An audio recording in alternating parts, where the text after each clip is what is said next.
the Knitting Eillets podcast. I'm very happy to greet you here in the new year. I'm wishing you first of all a very happy new year and all the best for 2025.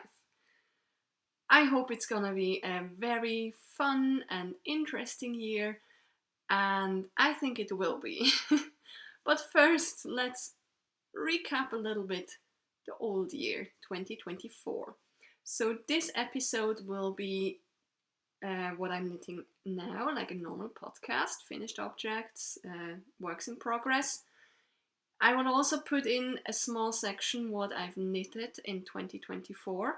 I might give a little outlook onto 2025. What are my thoughts? What are my intentions? Now, I hope you all had nice Christmases.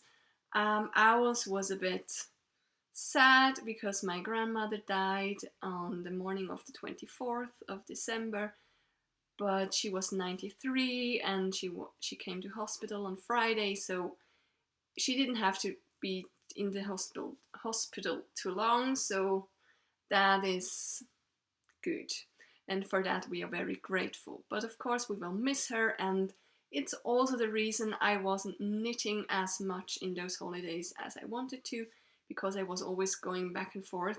My holiday started Friday at noon, and when I arrived at home, I got the call from my sister that they found her lying in her apartment. They had to bring the police and everyone to break up the door and stuff like that. So, and then I was just like, do I have to go somewhere? Saturday I was in the hospital, and Sunday. So I was just like going back and forth and had a lot of stuff to do, and I wasn't in the right mood and mind for knitting. So my holidays turned out to be a bit more different than we had all planned. But nonetheless, it was a lovely Christmas. We had lots of memories of her, and yeah, she will stay in our hearts.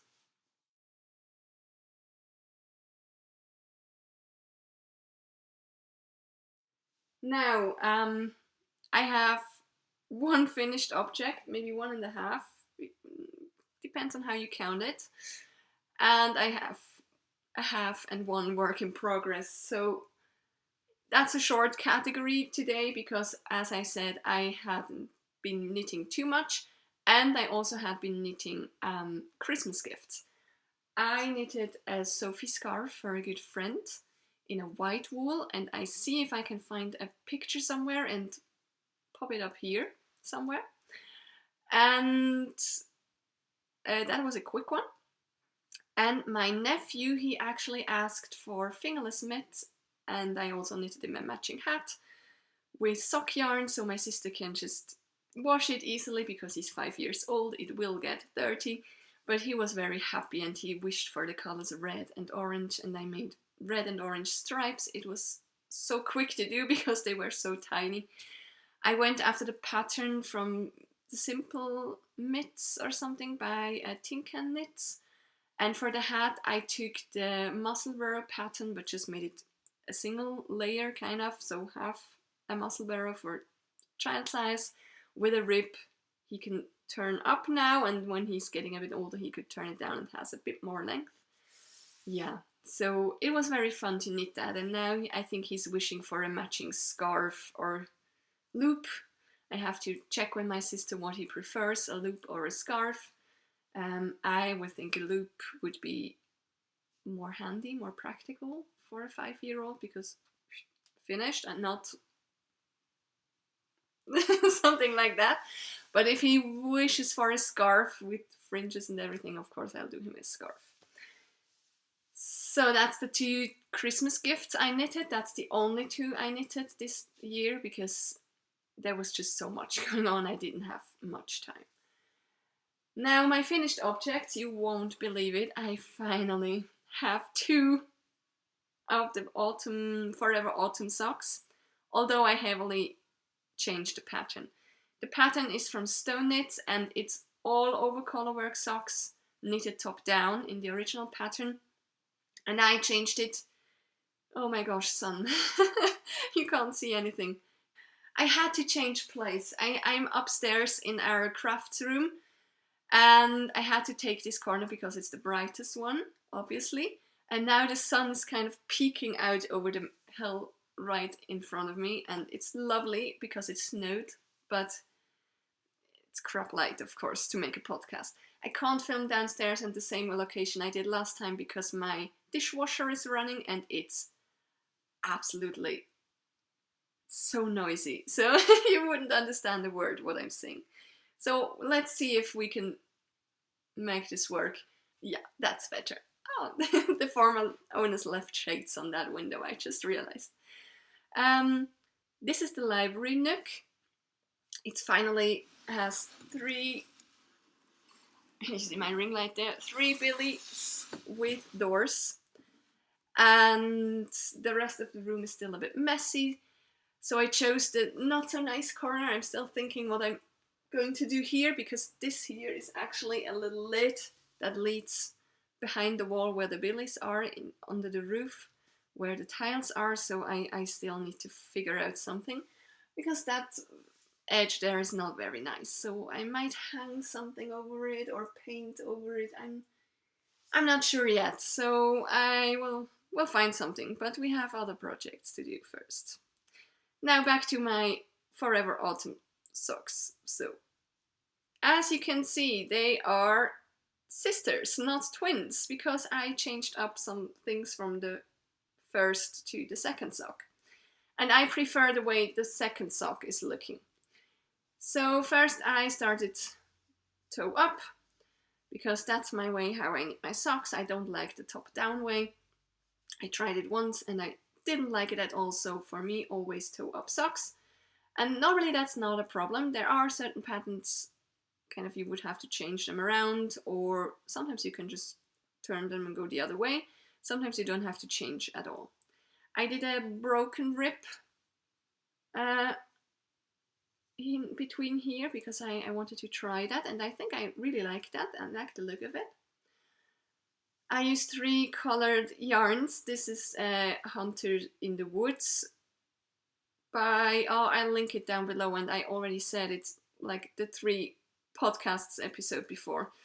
This is from Giggling Gecko, and this is like nougat or dark chocolate, and this is, yeah, I will put it down below in the description with the links to the sellers. They are really lovely yarns. I really like knitting with them.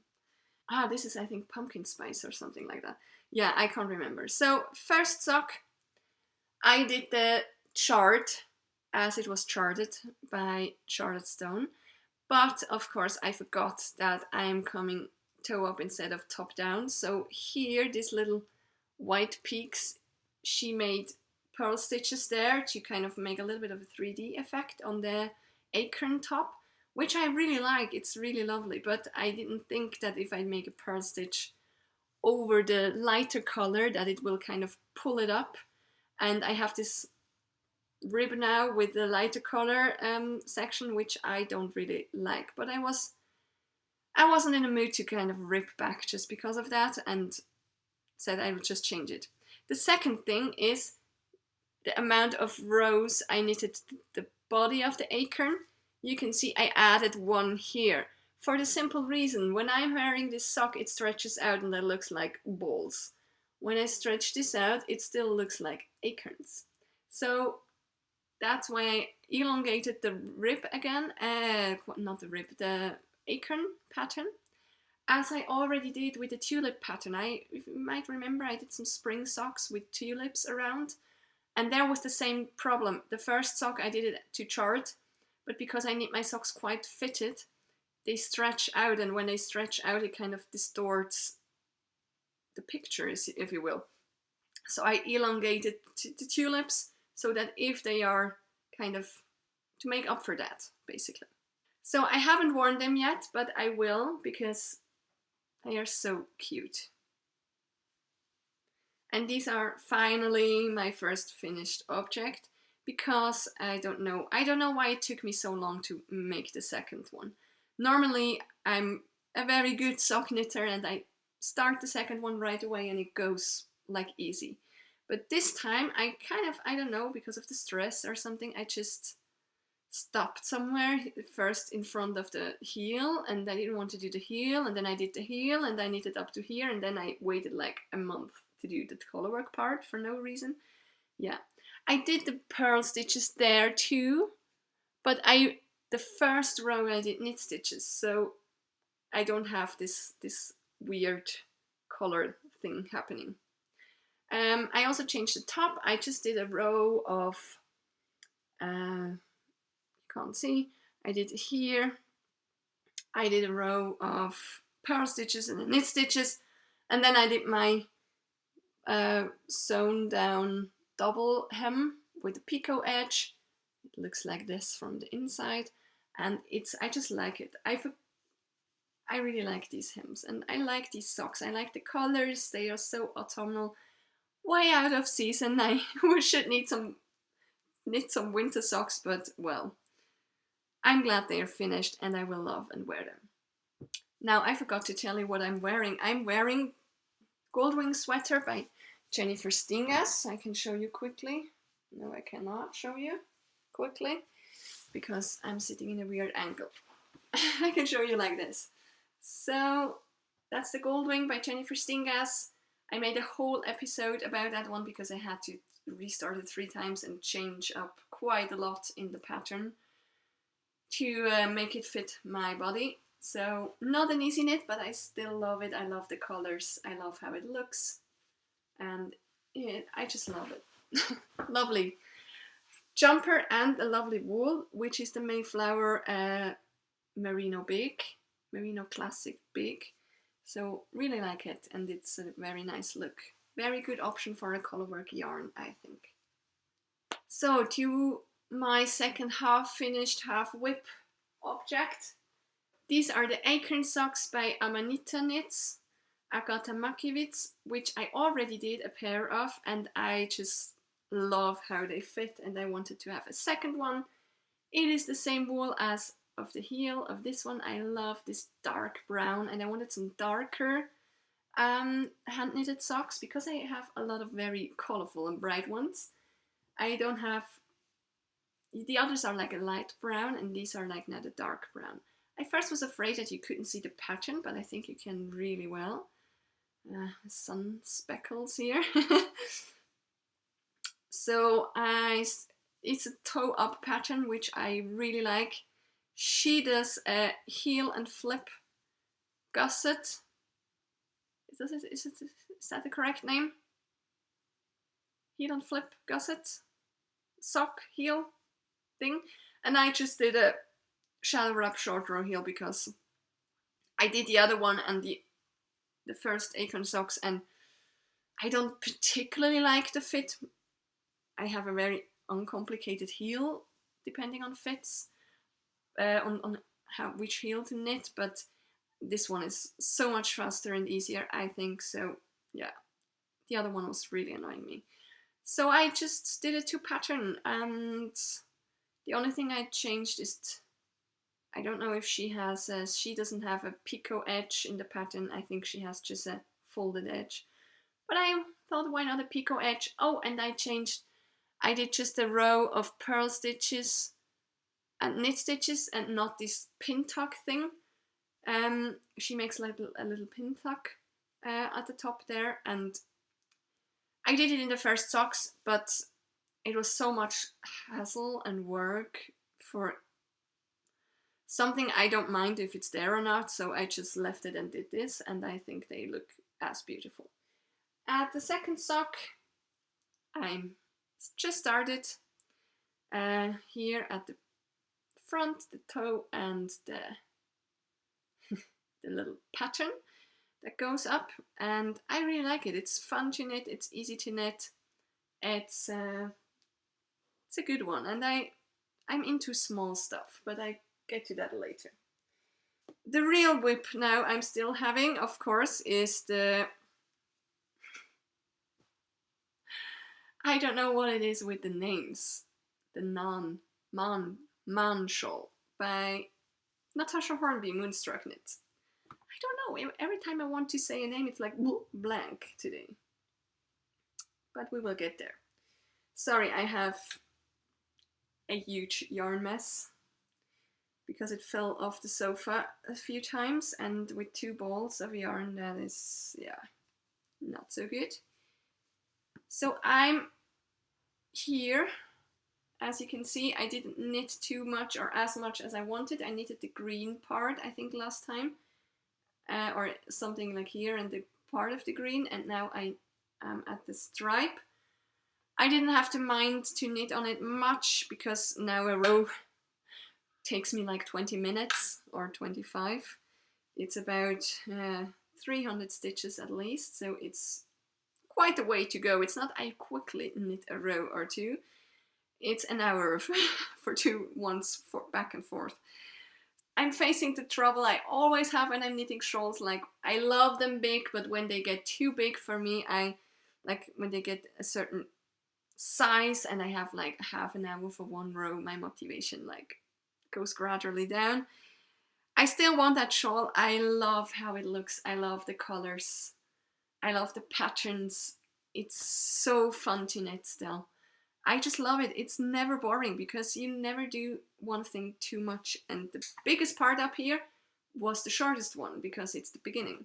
So it's just lovely. So it's 3 times this in a row. So now it's green, then it's a stripe, it's a green, it's a stripe, it's a green, and then it's a stripe. And then I think it goes once through this pattern. And I think here then is the end. So I still have a way to go. Quite a long way. And this is kind of my go-to project at the moment. If I'm not having the itch to knit something small, I needed something small as a change for my hands because it's getting a bit heavy with the size it gets. And sometimes when I knitted 2 rows, so 1 back and 1 forth after an hour, basically, I can feel my hands a bit. So I need to change things up, and that's why I cast on the sock to kind of change it. That's all I'm knitting on at the moment, basically.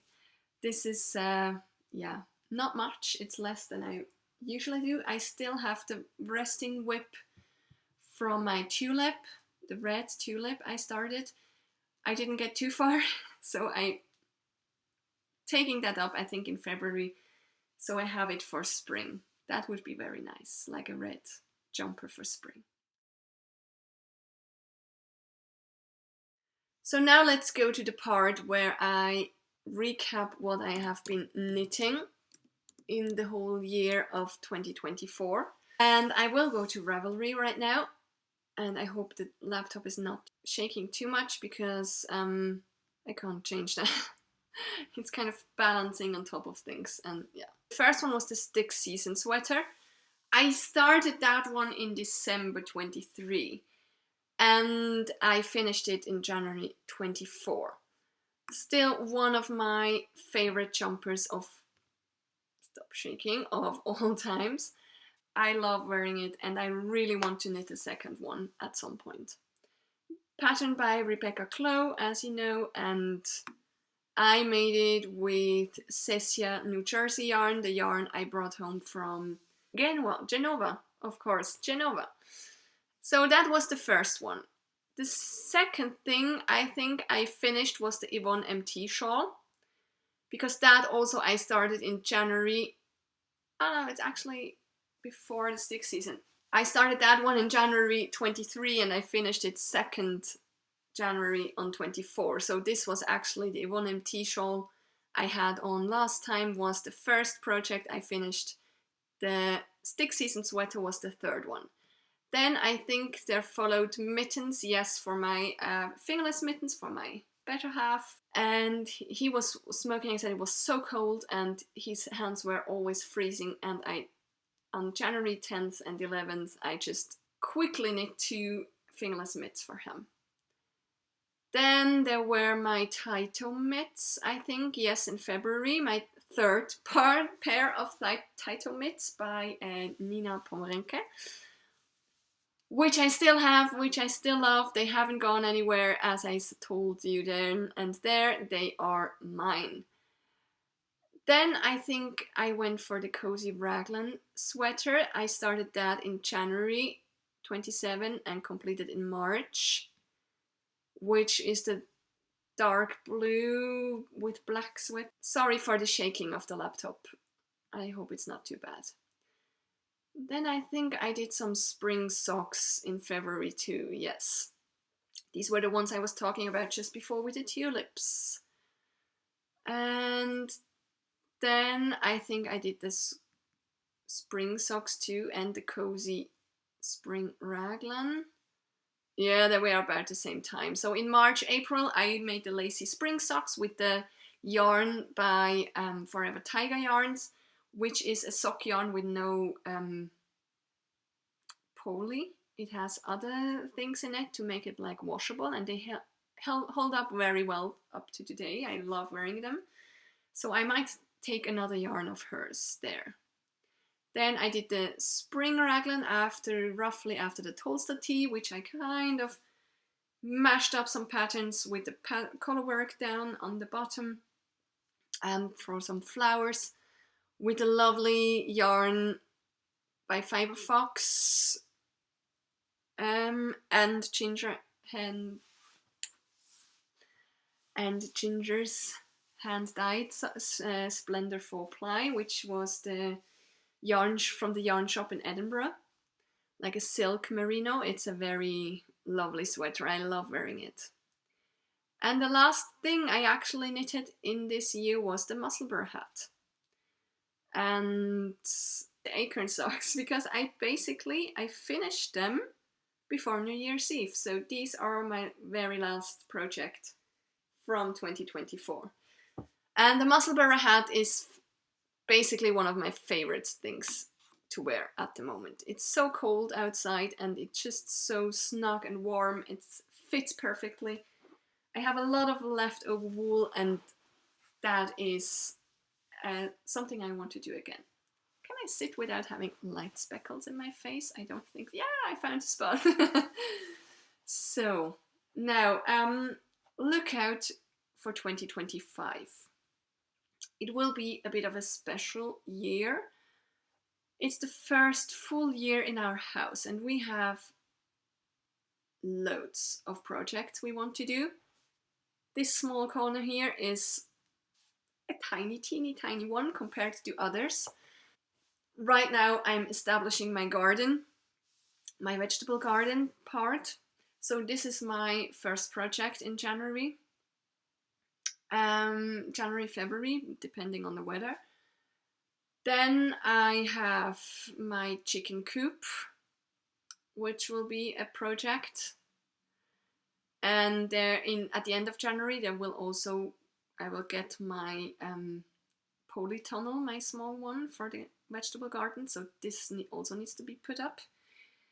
Until March, I have very much to do, and I'm lacking a bit of my knitting mojo. Not that I don't want to knit, I want to knit, but I don't feel like starting a new complicated project.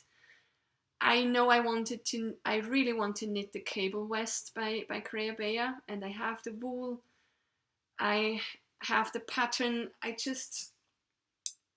don't feel like cabling at the moment because you really have to concentrate for that. And I think I'm quite happy with my shawl here and some smaller stuff. I want to do some fingerless mitts for me, this little shawl loop, whatever, for my nephew. Another Musselburgh hat, maybe some more socks, because I really love wearing them in the house, because downstairs we have floor heating, but upstairs we don't, and the wool socks are just the best. So I don't see me actually start a new big project knitting wise in January, because I have quite a lot to do, and it's already almost mid-January. I don't know. In February I could retake my tulip sweater, which I've already started and I really want to have. That is a bit the thing I'm facing. I don't know if it's because of the death of my grandmother, because there is also coming, the funeral is coming up and everything. I just don't feel like taking on another big project, another big winter project. So I'm thinking I said I never want to force myself to knit just because I think I have to, or just because I have a podcast or everything or something like that. So I'm not forcing myself. I knit what I want to, when I want to, as much as I want to. And if I don't have much to show you, it will be a shorter podcast or something else a little bit in there. Yeah, that's life. And I really have to change up my lighting situation now. Sorry. That's it. So I don't know in January if there will be another video, or if I wait until February until I have a bit something to show you. Maybe I will show you some garden projects, take you along with that. When the garden is finished, I have a small tiny little snippet of video now with a little snow on it. It looks very nice. I might add that now. Maybe I do it the next time. I don't know yet. So I just decided to not stress out about it. I just cast on when I feel like it, and I don't when I don't feel like it. But it might be possible that this year might not be the year that I knit the most. Until March, I have so much to do. I really can only see me knitting like in evenings to relax a little bit if I feel like it. So it doesn't make sense to start anything big. And I don't want to start a winter project and not be able to finish it. Like before, I know I will not finish it in this winter, and I don't want to have to laying it around for a year. So I'm just not starting anything new for this winter. I pushed the Creabea cable west, ladder west, it's called. I pushed it to autumn, and I really want that vest for next winter autumn. Another goal of me for 2025 is also to get a bit into my stash. It's not that I have a huge stash. I can't make like sweater after sweater. I don't have sweater quantities, but I have a lot of little balls of yarns or one skeins, and I already have a plan for one or two of them to become Musselburgh hats or fingerless mitts or socks or something. And yeah, that's a plan. I also want another headband in the brioche stitch headband. I have one and I really love it. I wear it all the time and I really want a second one. So I want to not do another one of those. Maybe that's a small project I'll do now. And I don't give me a no-buy limit or something. If I want to do something and I need a sweater quantity to make that sweater, I will buy it. And I want to go to the Swiss Yarn Festival in April, May, somewhere around that. And I want to buy some wool, of course, there. Yeah, I will see. I don't have much spring plans yet, except the tulip sweater.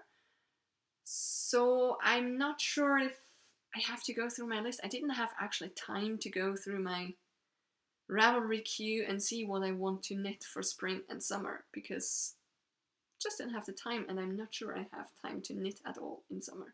I really like knitting. I still love it. It's not like I don't like knitting anymore, and not having the knitting mojo is kind of not the correct term, I feel, because I want to knit, but I just don't want to stress myself out because of knitting. Yeah.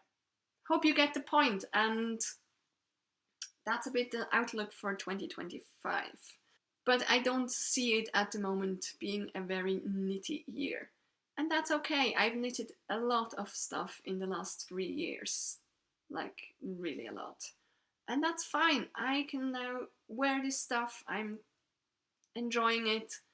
And if it's a year with a little bit less new stuff coming in, I'm fine with that, actually.